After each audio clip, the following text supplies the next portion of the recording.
It's over you, my God. All my fallen queens. Hey, Shelly P. I had a family friend by the name of Glenn Ellis. Glenn played the bass for Chuck Brown back then, and aside from playing with Chuck, they had a side band called Bits and Pieces. So Glenn called me up and he was like, why don't you come in and, sit in with us one night, at the Ibex. They were playing at the Ibex.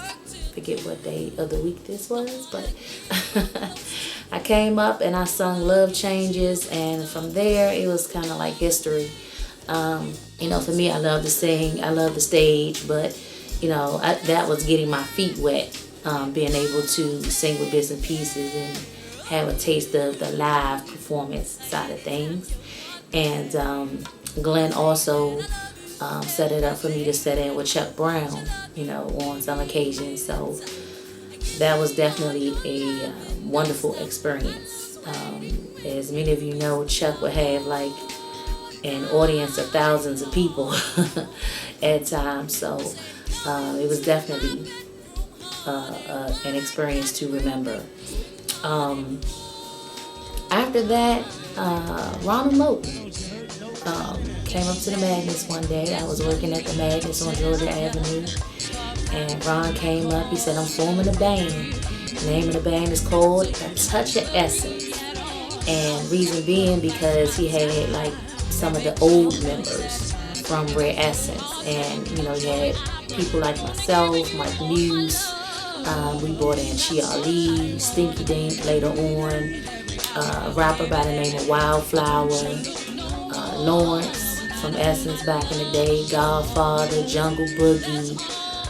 We went through a host of drummers. I think we started out with Shorty Doug, then Sean Chase, then Juan Staggs, Gary Smith, and P-Funk on bass, but definitely a great unit. And that was like my real consistent start with Gogo. And when things didn't seem to go right, and the band was asking me to put on my manager's hat, and which I did, myself and Mike Muse, for a while. And but how many of us know all good things come to an end? And it was a bit much being a part of a band and managing a band at the same time. But Greg McNeils, he called it the right time, the prime opportune time, and said, Subtle Thoughts looking for a lead singer, man. What you think? When that phone call came across, man, it was really like a way out for me because I had a lot on my plate. And I made the best decision of my life.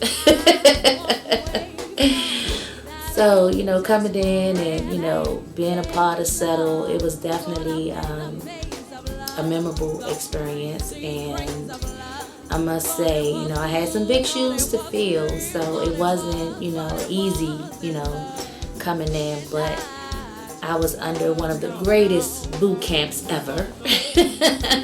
The Walker Reds boot camp, if you will. But yeah, man, Walk made sure that I was comfortable, he gave me a lot of encouragement, gave me the ins and outs of things, and everything that he shared with me, everything that he instilled in me, it really worked. It definitely worked to my advantage. Although, Michelle and Pratt, they had their supporters, it was definitely really hard to find my place, and win over a DC crowd, because DC is the hardest people to please. And, if you could do that, you definitely winning. How was it transitioning from First Touch to Subtle Thoughts? What was the difference?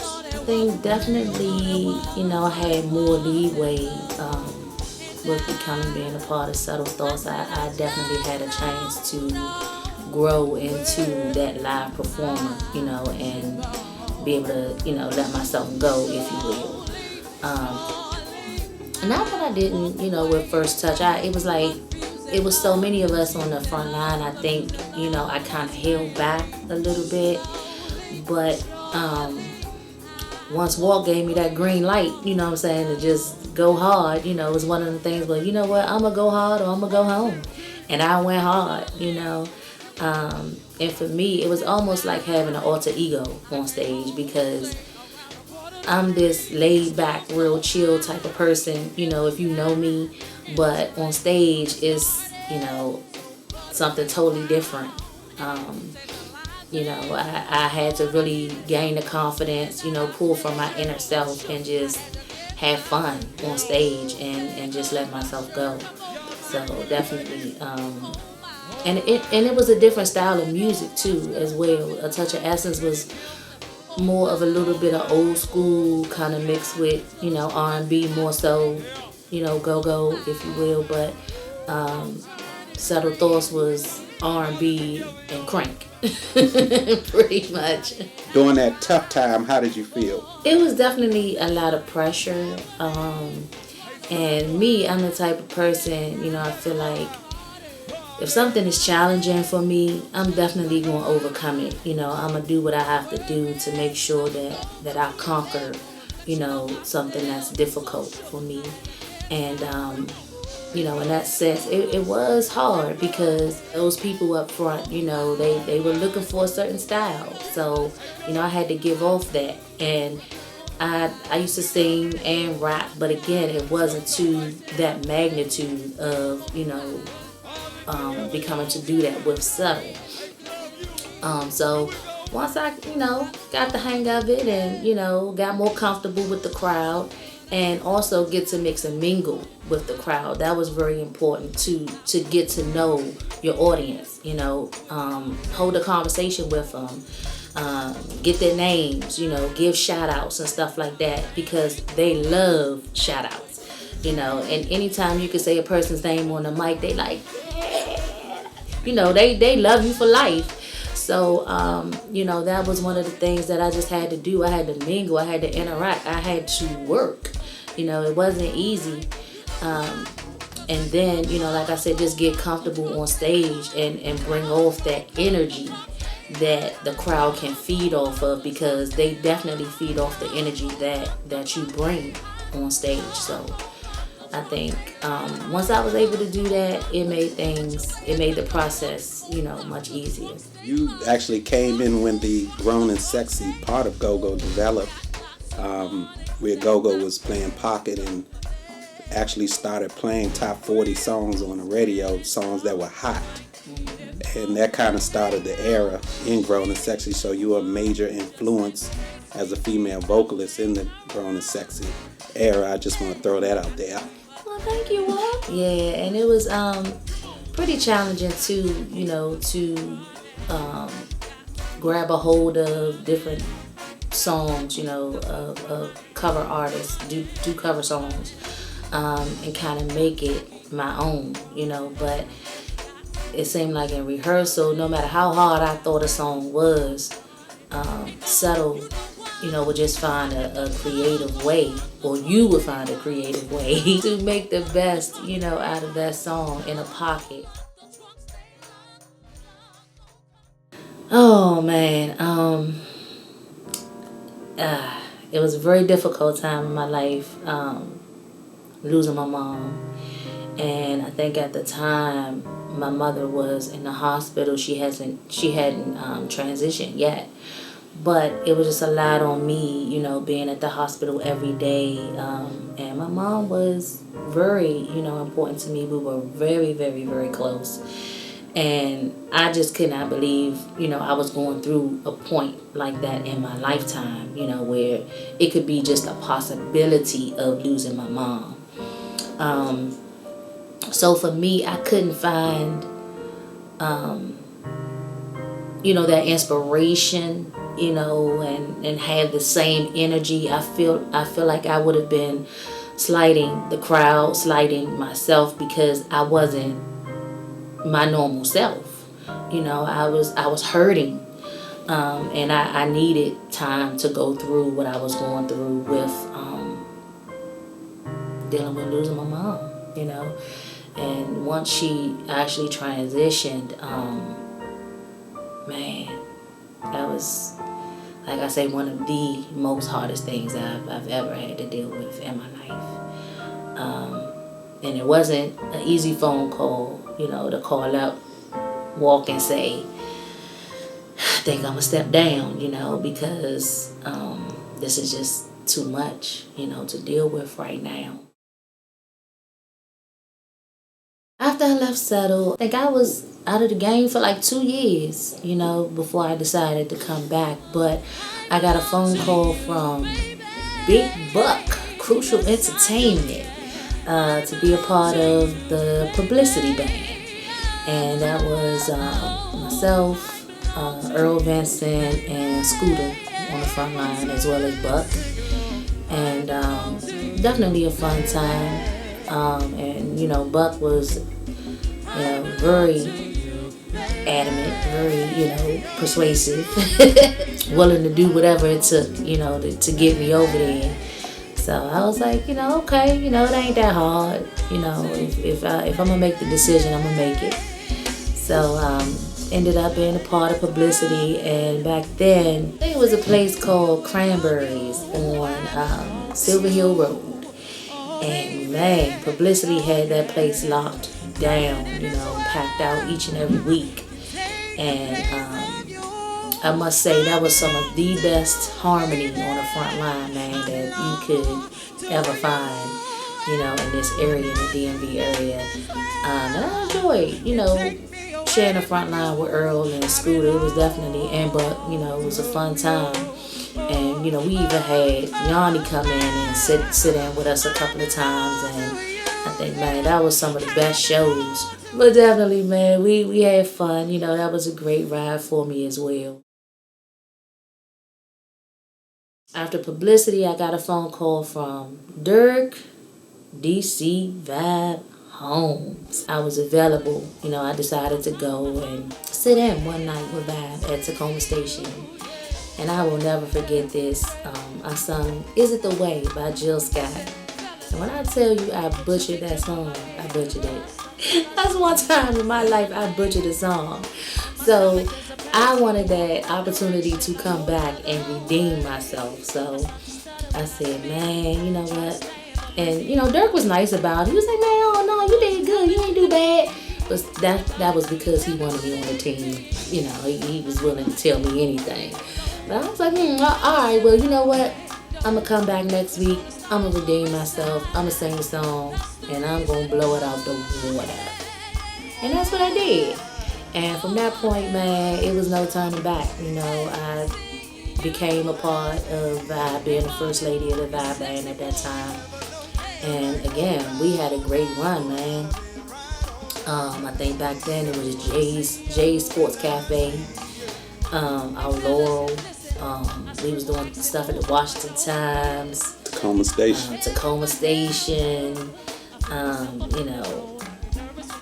I can't even name different places, but we would do out of town stuff just as well. Like CIAA. But definitely a great time, and Dirk and I had great chemistry. I say out of all the bands, my personal opinion, you and Derek, you guys' chemistry was the best that I've seen. Did that come natural? It definitely was natural. It wasn't something that we had to work hard at. So natural that folks used to always think, you and Dirk mess with each other. No. Nah, man, Dirk was always a good friend, a brother, to me, and I enjoyed, my time working with him. After that, coming from a spiritual background, I definitely wanted to do a gospel CD. It was tough, growing up, on Gogo music, it was kind of tough to say, hey, okay, I'm gonna set this aside and, just strictly do gospel. And in that transition, I had an opportunity to be a part of a gospel Gogo band called Heaven Sent, in which it was myself, Yanni, Khalil, the guy named Dave. Quick played drums. We had who else? Dwayne Lee on bass. We had Rick on congos, Doc on guitar, bass guitar. We had BJ on keys. Oh, rest his soul, BJ. So basically, after Heaven Sent, I ended up, focusing on my solo career as an inspirational artist, and stepped out there in faith. And my mom, after losing my mom, that definitely was an inspiration for me to finish my solo project, and which I released in 2012. The title project was called I Choose You, and mainly meaning, I choose you, God, as head of my life. And dedicating that album, to my mom was my driving motivation. So, with that, I was able to have great success. Definitely sold over 500 copies. Had a chance to travel state to state, ministering, at different churches, from small churches to mega churches. And had an opportunity to meet some great artists as well. And one of, the mothers in gospel that we just lost was Doranus Pace. My heart goes out to her family, her son, prayers are with them. But, man, that was like a dream come true, because she has like one of the most golden voices in gospel music. So, I definitely had an opportunity to meet other artists like Brian Andrew Wilson, and Murray. I mean, you name it. It was a lot of, gospel artists that I had an opportunity to just come across. And I was blessed, from that experience. However, being in church real heavily, I had an opportunity to see different things, and experienced a lot of church hurt, and which really kind of brought me back to just knowing God for myself. And I had hit almost like a rock bottom in my life, if you will. And things became just really, really, really difficult. But in that time, it allowed me to know God for who He truly is, and being able to overcome, a lot of things that was just not right or going wrong in my life, was definitely victorious for me. I basically let my gift make room for me. And I had Dirk in my ear, on one hand, saying, "Shorty, when you gonna come back?" So, me being away from the Gogo scene, though, it was definitely different, trying to come back and being away for so long, because I think it was probably maybe 2 to 3 years that I had been away from the Gogo scene. So with coming back, it was very different, this time around, becoming a part of Vibe once again. But, I just love that feeling of being a part of a band. And again, I think I was looking for that same chemistry that Dirk and I had, when we first started out, but it just wasn't the same. And I didn't really know how to find that niche back or how to get it back. So for me, it just, when something just doesn't feel right, and I just don't want to force it. So in that sense, I decided to call it quits, yet again. And God placed it in my heart to start my own band. Because for so many years I've been a part of, other people's visions, other people's bands, and had the opportunity to have a great career, in go-go music, but I never had something that I could call my own. So I formed my own band, Inspired Soul Band, and the name Inspired Soul was inspired from just music, like I said, being a form of expression and how it uplifts people. It definitely inspires your soul. So, in looking up the name spelled the correct way, I-N, it was taken. So, I just got creative and just put the N in front of it and, spelled it that way, Inspired Soul with an N. And yeah, it's just, I wanted to create a band and create music that would definitely just inspire your soul. And why all female band? We don't have many female bands in the DMV. And, I know Belladonna is probably, I think, the only female band right now. I know it was a couple some years ago. Can't really think of the names, but when there's not a lot of something available, people tend to gravitate to it more.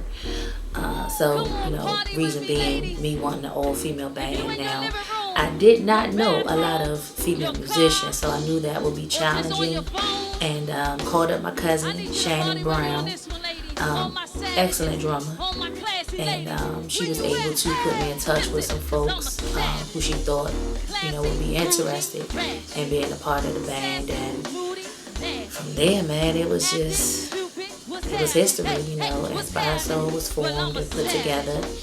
I definitely did things the proper way, creating an actual business. Reached out and got some help from some friends of mine, who's done this, like yourself. And even Dirk from Vibe, helped the sister out, trying to form and put this whole thing together. So I definitely appreciate the love and support, folks not being selfish, and keeping knowledge to themselves and reaching out a helping hand for, somebody who's trying to establish something new and something different. I've heard you several times. I had the opportunity to engineer for you guys a lot. You have some amazing female musicians. How was it working with all females versus all males, musician-wise? It's not a whole lot of difference. I think it's just a point of females being able to conquer and do, some of the same things that, a male can do, but not a whole bunch of difference there. I think with me forming my own band, I had a lot of leeway as to, how things was done, but definitely, everybody had great spirits, whether it was, male, female musicians, and I think that people's styles of playing is just, a bit different. And I can say I have some of the greatest female musicians in the DMV, like Kendra Rutledge on bass, Deanna Hawkins on keyboards, Shannon Brown on drums, Keisha Chaos on congos, Lauren White shares the stage with me on vocals. You're band leader, band owner, band manager. How does it feel to wear all those hats? On one hand, it feels great to be a boss lady, to, be able to take care of business and, do it in order. But, sometimes the weight gets a little heavy, because it does at times, it's like, man, why did I sign myself up for this? I said that plenty of nights. Definitely when you put in the hard work, it's rewarding, and you feel great about it. Even with forming Inspired Soul, we definitely was able to break milestones and, have consistent spot, on a weekly basis. Before COVID hit, we were basically, holding down at least 3 to 4 gigs, consistent gigs a week. And that was a great accomplishment. Even Coop said to me one day, he said, man, I take my hat off to you, man, because you getting in places I can't even get my band in. How does it feel just to be a female running one? It's a great experience, and I think me having the opportunity to see a lot of lead talkers that I've had the opportunity to work with run the one, definitely helped me out, and being able to be confident in doing it myself. I'm talking about from Gene Pratt to, Mike Muse to Derek, even Funk, the man himself. Just having the opportunity to work with these guys and, just be around them or watch even others like Rapper Dude is what everybody calls them. But, and seeing these guys like just take over the stage like that, it's like, wow. but to actually be able to do that on my own, definitely is something that just came, I guess, just from having the experience of being around great people that have, conquered it and do it so with ease. Definitely, man, I'm proud of Inspired Soul. I'm proud of where we've come from. Just hoping that, I don't know what 2021 brings, with COVID-19, but definitely hoping that we can be able to get back. We have some things coming up. We're doing a live next week for inauguration. Just trying to stay relevant and stay present and letting people know that, we're still here. We haven't gone anywhere. We haven't broken up. We just have to get through this COVID-19 situation. And hopefully, some of the businesses and clubs and, places where we once played can be able to rekindle and bring their businesses back. So I know one of your biggest hits was Fantasia When I See You. I think on YouTube I saw it had over 1 million hits. I was like, good Lord. It is, man. I had from toddlers to just teenagers or people that would call me up and say, my son listens to you every day, or my daughter, she is getting on my nerves. She keep playing this video. I mean, it feels good, man. It's amazing how, that one song can, just touch somebody's life and people love it. And I mean, I have so many different people from different walks of life that either run into me or find out who I am from somebody else, or just may call me up, reach out on social media and say, I love when you do When I See You, and I play it every day. So all of y'all out there playing that YouTube video every day, keep on playing it, because guess what? Let's reach 2 million views. Play with Subtle Thoughts, Vibe Band, Publicity, Touch of Essence. How many other bands have you performed with? I've had the opportunity to sit in several times with Belladonna. I had the opportunity to sit in with Sugar Bear, EU, even Air Raid, and the Walker Reyes Project. So it's definitely a blessing, man, to be called upon, or that, folks would think enough of me, and trust me on their stage. So thank you all so much. So is there any advice or anything you'd like to say to the ladies in the Gogo community? I appreciate and have so much love for all of the women in Gogo. They all are amazing. To all the up and coming women in Gogo, I just encourage them, man, to rock out each time you hit the stage and do it as if it was your last, because you gotta have fun with it. And the years that you put into, this Gogo community, you can't get back. So while you have the opportunity, while you're doing it, give it all you got. There's a lot of people out there who take cover tunes and do cover tunes very well. And again, my advice would be to come up with some of your own material as well.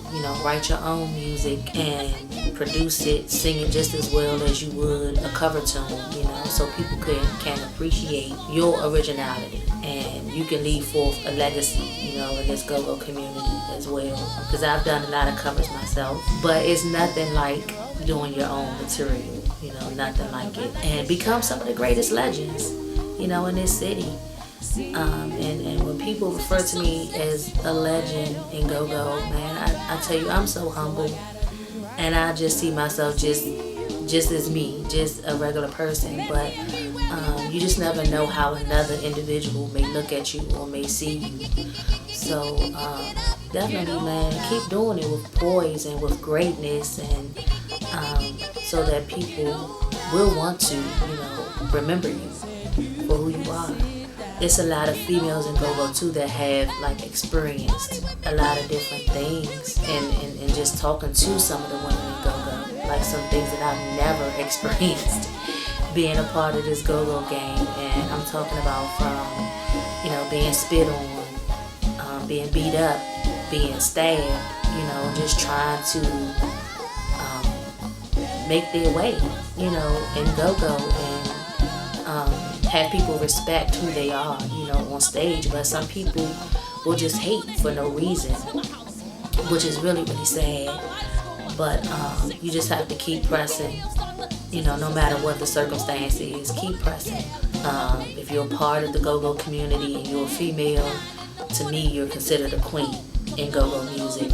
It's definitely a form for us to come together, as the women in Gogo, to network, to get to know one another, because we all don't know each other, to share experiences, to plan performances. And, once we're able to get past COVID-19, once again, there will be more opportunities to come for the Queens of Gogo. So be on the lookout, ladies, and I love all of you all. This has been a special interview for me. I think we've been rocking for over 20 years, Yes. 20 plus, and you have been the same person for 20 years, and I definitely appreciate that. Much love. Oh, Shout out right to back at you. Kimise Lee in the building, y'all. Miss Songbird.